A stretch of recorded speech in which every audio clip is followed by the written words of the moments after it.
உங்களிடத்திலே உங்கள் மகன் கேட்க நினைப்பது சாத்தானின் செயல்கள் என்று பைபிள் குரான் என்று பகுத்து வகித்து வைத்த செய்திகளை ஒவ்வொன்றாக சொல்லுங்க. சாத்தானின் செயல்கள், சாத்தான் செய்யக்கூடிய செயல்கள் அவர்களே சொல்கிறார்கள். இறைமகன் இயேசு இருந்தால் இந்த மது விற்பனைக்கு எதிராக எல்லா மது கடைகளையும் அடித்து நொறுக்கியிருப்பார். அன்பே திரு உருவான அவர் தேவாலய வாசலிலே பொருட்களை வைத்து சந்தைப்படுத்தி வித்துக் கொண்டிருந்த போது சாட்டை எடுத்து அடித்து விரட்டியது இருக்கிறது, நாம் படித்திருக்கிறோம். ஒரு அரசு மதுவை விற்பதை சட்டமாக்கி வைத்திருக்கிறது. 40,000 கோடிக்கு இந்த ஆண்டு அரசு விற்று மது வருவாய் அதை 50,000 கோடியாக உயர்த்துவதற்கு திட்டம் என்று சட்டசபையில் வாதம். நீதியமைச்சர் அறிக்கை. எதுவும் பொய் இல்லையே, காட்சிகள் இருக்கு.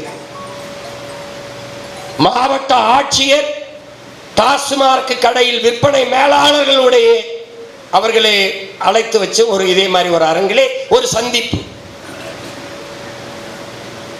இந்த மாவட்டத்தில் டாஸ்மார்க் சரக்கு விற்பனை குறைந்திருக்கிறதுக்கு காரணம் என்ன? ஆய்வு. சாத்தானின் செயலில் என்ன?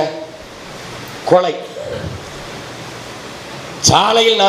சாலையில் ஒரு கடைக்கு போயிட்டு பொருளை வாங்கிட்டு வீட்டுக்கு நீங்க உயிரோட வருவீங்கிற உறுதி உங்களுக்கு இருக்கா? இல்லை. கல்லூரிக்கு படிக்க இருக்கிற பெண்கள் பாதுகாப்பாக வீடு திரும்புவார்கள் என்ற உறுதி இருக்கா? இல்லை. எது ஒன்று இருக்குது? கணக்கில்லாத வளக்கொள்ளை, கணக்கில்லாத மணல் கொள்ளை. இங்கே சமூகம் எப்படி கட்டமைக்கப்படுகிறது? எப்படி கட்டமைக்கப்படுகிறது?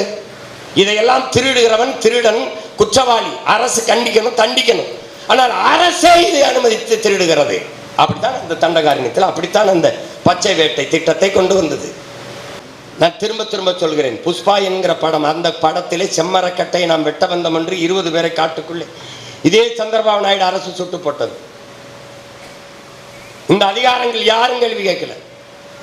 வெட்ட வந்த கூலியை சுட்டி போட்டாய், வெட்டி எத்தனை முதலாளியை கைது பண்ணலை, ஏண்டான்னு எவனும் கேட்கல. நான் வெட்ட வந்தேன், நான் செம்மரக்கட்டை தான் வெட்ட வந்தேன்னு உனக்கு தெரியுமா? வெட்டிக்கிட்டு இருக்கும்போது பிடிச்ச எதுவும் இல்லை, கேட்க நாதி கிடையாது. உயிரை கொள்ளுகிற அளவு குற்றம். ஒரு மரக்கட்டைக்கு இருக்கிற மதிப்பு மனித உயிருக்கு இல்லையா என்று கேட்க எவனும் இல்லை. ஆனால் அந்த படத்திலே பார்த்தீர்கள், செம்மரக்கட்டையை வெட்டி கடத்துவான், அவன் கதாநாயகன். அது சட்டப்படி குற்றம், அதை தடுக்க வேண்டும் என்று போராடுவான் ஒரு காவல்துறை அதிகாரி, அவன் படத்திலே வில்லன். என்ன போட்டு பாருங்க, 2 பதிப்பு வந்தது. 2 பதிப்பிலுமே அவன் போடாத பழக்கம் இல்லை. கோயிலே போடுவான், அது பண்ணுவான், அப்படி ஒரு இதாக நடந்துக்குருவான். அப்ப நீங்க வேணா போட்டு பாருங்க சமூகம் எப்படி, இது எவ்வளவு பல ஆயிரம் கோடியை கொட்டி மக்கள் ரசிக்கிறார்கள். சமூக கட்டமைப்பு எப்படி போய்கிட்டு இருக்கு பாரு. ஒரு குற்றவாளி போற்றப்படுகிறான், ஒரு நியாயவாதி தண்டிக்க முடியாம தோத்து போய் தற்கொலை பண்ணி செத்து போறான். கதையில தான் இந்த சமூகத்தில் மலையை வெட்டி குவாரி என்று நறுக்கி கொண்டு போகிறவன் முதலாளி, அங்கீகரிக்கப்படுகிறான். நாடு போற்றக்கூடிய முதலாளி, மண்ணள்ளி விற்கிறவன் முதலாளி, சாராய ஆளை வைத்திருக்கிறவன் நாட்டை ஆளுகிறான். நான் கல்லை இறக்குவது மது என்கிறான். யார்? சாராய ஆலை முதலாளி சொல்லுகிறான். கல்லு மது என்று சாராய ஆலை முதலாளி சொல்லு. இதுதான் அநீதி என் அன்பு மக்களே. இந்த அநீதியை எதிர்ப்பவன் எவனோ அவன்தான் உண்மையான இறைமகன் இயேசுவின் பிள்ளையாக இருக்க முடியும். நபிகள் நாயகம் அலைஹிஸ்ஸலாம் அவர்களுடைய வாரிசாக இருக்க முடியும். சும்மா அவன் சொல்லிட்டான், அவன் சொல்லிட்டான், சட்டம் சொல்லுவான், சட்டத்துக்கான் போடுறாடே போட, சட்டம் சொல்லுதா, சட்டம் சொல்லுது 810 சாராய கடைகளை திறந்து கொள்ளலாம்னு சட்டம் சொல்லுது. நீதிமன்றம் சொல்லுகிறது 840 கடைகளை திறந்து கொள்ளலாம் என்று. ஏற்கிறீர்களா, எதிர்க்கிறீர்களா? கேரளாவில் மலையை வெட்ட தடை. அங்கு கட்டுமான பணிக்கு, அரசு மற்றும் தனியார் கட்டுமான பணிக்கு மணலும் கற்களும் தேவைப்படுது. அதனால் கன்னியாகுமரியில் இருந்து, தமிழ்நாட்டிலிருந்து மலையை வெட்டி எடுத்து செல்ல எங்களுக்கு அனுமதி வேண்டும். யாரு? நீதிமன்றத்தில் வழக்கு. கேரளாவில் வெட்ட ஏன் தடை கேட்கல நீதிபதி. ஏன்னா அவன் அந்த மண்ணின் மகன், அந்த மண்ணை உயிரா நேசிக்கிறவன், அதிகாரத்தில் இருக்கான், அவன் மலையை பாதுகாக்க நினைக்கிறான். கன்னியாகுமரி அதே மேற்கு தொடர்ச்சி மலையின் தொடர்ச்சி தான். வித்து தின்னுட்டான், மொத்த மலையும் காலி பண்ணிட்டான். நீதிபதி சொல்கிறார் 750 வண்டிகள் 8 சக்கர வாகனத்திலே கொண்டு போகலாம் ஒரு நாளைக்கு, அனுமதி கொடுத்திருக்கிறார். என் மலையை வெட்டி எடுத்துட்டு போக நீதிமன்றம் அனுமதிக்கிறது. இந்த நீதியை ஏற்கிறீர்களா எதிர்க்கிறீர்களா? நாளை நம்மிடத்திலே அதிகாரம். என் அன்பு மக்களே, காடுகளை வெட்டி அழித்து விட்டார்கள், நட்டு வளர்த்து விடலாம். நீரை உறிஞ்சி வித்து விட்டார்கள், தடுத்து தேக்கி விடலாம். எண்ணற்ற நீர்த்தேக்கங்கள், தண்ணீரின் தேவையில் தண்ணீரை அடைந்து விடலாம். 950 மில்லிமீட்டர் மழை பெய்து 4000 TMC நமக்கு இருக்கு. அதை சேமிச்சால போது எவன்டையும் போய் ஒரு சொட்டு தண்ணிக்கு கைகட்டி நிற்க வேண்டிய அவசியம் இல்லை, செஞ்சிடலாம். பள்ளி கல்லூரி தரம் இல்லை, அரசு பள்ளி கல்லூரி தரம் உயர்த்திடலாம். தனியார் முதலாளிகளோட சண்டை. 8 கோடி மக்களால் நிறுவப்பட்ட ஒரு அதிகாரத்தால் கொடுக்க முடியாத கல்வியை தனியார் முதலாளி கொடுத்துருவானா? மோதுவோம்டா, மோதிடலாம். 8 கோடி மக்களால் நிறுவப்பட்ட அதிகாரத்தால் கொடுக்க முடியாத உயிர் காக்கும் மருத்துவத்தை ஒரு தனியார் முதலாளி கொடுத்துட முடியுதா? பார்த்துருவோம், கொடுத்துடலாம்.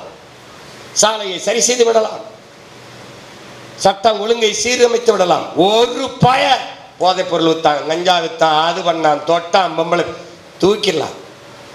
ஆனால் எதன் பொருட்டும் எவராலும் சரி செய்ய முடியாத ஒன்று, நம்மால் மலையை மணலை மறுபடி உருவாக்க முடியாது. என் அழுகையால், என் தொழுகையால், என் ஜபத்தால், என் வழிபாட்டால் எதன் பொருட்டும் அரை அங்குலம் மலையை என்னால் உருவாக்க முடியாது. மலை இல்லாத நிலம் பாலைவனம் என்கிற இயற்கை உயிரியல் உண்மையை அறியாத நாம் அறிவு உள்ள மனிதர்கள் என்று சொல்வது அற்பம், கேவலம். இதில்தான் அந்த மகான் காடுகளை அழிப்பது, மலைகளை அழிப்பது, அவன் சொல்றான் சுமாசர், வளங்களை சுரண்டி கொழுப்பதை உனக்கு வளர்ச்சி என்று யார் கற்பித்தது? உன்னால் உருவாக்க முடியாத ஒன்றை அழிக்கிற உரிமை உனக்கு எவன் கொடுத்ததுங்கிற சுமாசர். இப்ப நாம எடுத்து வைக்கிற தமிழ் தேசிய அரசியல் அப்படின்னா, முதல்ல நான் இந்த நாட்டை சரி செய்ய நினைக்கிறேன். எப்படி முதல்ல சரி? என் வீட்டை முதல்ல சரி செய்யணும். அப்படிதான் அண்ணல் காந்தி சொல்றார், உலகத்தை எப்படிப்பட்ட மாறுதலுக்கு நீ கொண்டு வர நினைக்கிறாயோ அதை உன்னிலிருந்து தொடங்குங்கிறது. அதை தான் நம்மள இருந்து செய்யணும். பிறமொழி கலக்காமல் தமிழ்ல பேசணுமே நம்ம பேசி காட்டணும். நீ ஏன் சீமான் பணம் ஏறினா, நான் ஏன்னா தான் அவன் நிமிருவான். நீ ஏன் ஆடு மாடு மேய்க்க போறனா, மேய்ச்சாத்தான் அவன் நிமிருவான். இப்ப நாம செய்யணும். தினம் காலையில உடற்பயிற்சி கொடுத்தல பண்ணும்போது அண்ணனே பண்ணுது, நம்ம பண்ணணும். அப்பதான் நம்ம முன்மாதிரியா இருக்கணும். அதுதான் இங்க அவசியம். எவனும் செய்யாது போகணும்னு பேசிட்டு போக முடியாது. நாம் எப்படி இதை மாற்ற நினைக்கிறோமோ அப்படி முதல்ல நாம மாறணும். அப்ப நான் என் வீட்டிலிருந்து தொடங்குறேன். என் வீடு எது? என் நாடு, என் நிலம். அது எங்கிருந்து தொடங்கணும்? என் மொழியிலிருந்து தொடங்கணும். என் மொழி, என் இனத்தில் இருந்துதான் நான் உலகத்தை நேசிக்கணும். அப்படித்தான் நேசிச்சேன். எப்படி நேசிச்சேன்? யாது ஊரே யாவரும் கேளீர் என்று நேசித்தேன். அப்படிதான் நேசிச்சேன். புதியது ஒரு உலகம் செய்வோம், கெட்ட போரிடும் உலகத்தை வேரோடு சாய்ப்போம் என்று இங்கிருந்தா நேசிச்சேன். அவனவன் வாழ்விடத்தில் இருந்துதான் உலகத்தை நேசிக்க முடியும். அதை விட்டு இவன் சொல்றது போல முதல்ல நான் இந்தியன், நெக்ஸ்ட் தமிழன் பேசிப்பாரு. நிறைய பேர்ட்ட பேசும். இவங்க திராவிடங்க நமக்கு எப்படி கிடைச்சிருக்காங்க? நாட்டால் இந்தியன், இனத்தால் திராவிடன், மொழியால் தமிழன். மொழியால் தமிழ்னா இனத்தாலும் தமிழன் தான்டா நான். அது எப்படி? அங்கேதான் நமக்கு கோவம் வருது. ஃபர்ஸ்ட் இந்தியன், நெக்ஸ்ட் தமிழன். முதல்ல அம்மாவுக்கு மகனாரு, அப்புறம் அத்தைக்கு மருமகனாயிரு. இங்க வா. அதை புரியாத அடிப்படை அறிவற்ற ஒரு கூட்டமாக நம்மளை மாற்றி வச்சிருக்கான். நீங்களே எடுத்து பாருங்க, பைபிள் குரானை படிச்சு பாருங்க. சாத்தானின் செயல் எது இருக்கோ அதெல்லாம் இந்த அரசு, இந்த சாத்தான்கள் செய்தா இல்லையான்னு மட்டும் பாருங்க. சாத்தான் குலத்திலையும் செய்யும், இங்கேயும் எங்கேயும். ஏன்னா சமயங்கள் மாறிக்கொள்ளக்கூடியது, ஆனால் மொழியும் இனமும் மாறிக்கொள்ளவே முடியாதது. இது உலகெங்கிலும் இருக்கிற வரலாறு. நமக்கு மட்டும் புது விதி ஒன்றும் இல்லை. எங்கிருந்தோ வந்தவன் நம்மளை சிறுபான்மை, நீங்க ஆமா சிறுபான்மை, நம்மிடத்திலே எடுத்து வாதத்தை வைப்பார்கள். சிறுபான்மை என்றால் சலுகைகள் கிடைக்கிறது என்று. இது எந்த மாதிரி கொடுமை மனநிலை? நமக்கு வேண்டியது உரிமை, சலுகை அல்ல. நாம் இந்த மண்ணின் குடிகள், இந்த நிலம் நம்முடையது. நமக்கு வேண்டியது இந்த நிலத்தில் நமக்கான உரிமை, சலுகை அல்ல. இலவசம், போனஸ், மானியம், சலுகை பெறுவதற்கு நாம் ஒன்றும் அடிமை கூட்டம் அல்ல, பிச்சைக்காரர்கள் அல்ல. இந்த மண்ணில் பிறந்த மக்கள், பூர்வீக குடிகள். நாடு நம்முடையது. சார்ந்து இருக்கிற மதத்தின் எண்ணிக்கை வேணால் குறைய இருக்கலாம், ஆனால் மொழி இனத்தின் எண்ணிக்கையில் நாம் எவ்வளவு இனம்? உலகெங்கும் 13 கோடி மக்கள் தொகை கொண்ட பெருத்த மூத்த தமிழ் தேசிய இனத்தின் மக்கள் நாம். நான் தமிழன், அப்படிதான் நம்ம அடையாளம். அதான் நம்ம அடையாளம். நாடை இழந்து ஏதிலிகளாக உலகெங்கும் பரவி வாழ்கிறோம். எங்கு சென்றாலும் நாம் தமிழர்களாகத்தான் வாழ்றோம். ஈழத் தமிழர்கள் அப்படிதான் சொல்றான், தமிழர்கள் என்றுதான் சொல்றான். மற்ற மாதிரி இங்க வந்தபோது இங்க வந்தால் திராவிடர் ஆய்க்கிறது, இங்க வந்தால் தமிழரா மாறிக்கிறது. இனம் மாற ஈன பழக்கம் இந்த இனத்திற்கு எங்கேயும் இல்லை. நான் உரிமை இழந்த அடிமையாக வாழும் போதும் சரி, உரிமை பெற்று சுதந்திரமாக வாழும் போதும் சரி, தமிழனாகத்தான் நான் இருந்திருக்கிறேன். இதைத்தான் எங்கு பிறப்பினும் தமிழன் தமிழனே, எங்கு பிறப்பினும் அயலான் அயலான் என்று புரட்சி பாவலன் முழங்க காரணம் அதுதான். அதனால என் அன்பு மக்கள், தமிழன் பெருமைக்குரியவன். காரணம், தமிழ் பெருங்குடியில் பிறந்ததனாலே பெருமைக்குரியவன். கிறிஸ்தவம் நாம் ஏற்றிருக்கிற சமயம், இஸ்லாம் நாம் ஏற்றிருக்கிற மார்க்கம். ஆனால் பிறப்பிலிருந்து இறப்பு வரை நாங்கள் தமிழர்கள் என்ற தேசிய இன உணர்வு பெற்று எழும்போதுதான் இந்த நிலத்தில் தமிழர் பேரினம் ஆன்மா விழிப்புறும், அரசியல் வலிமை பெறும், அதிகாரம் கைக்கு வரும்.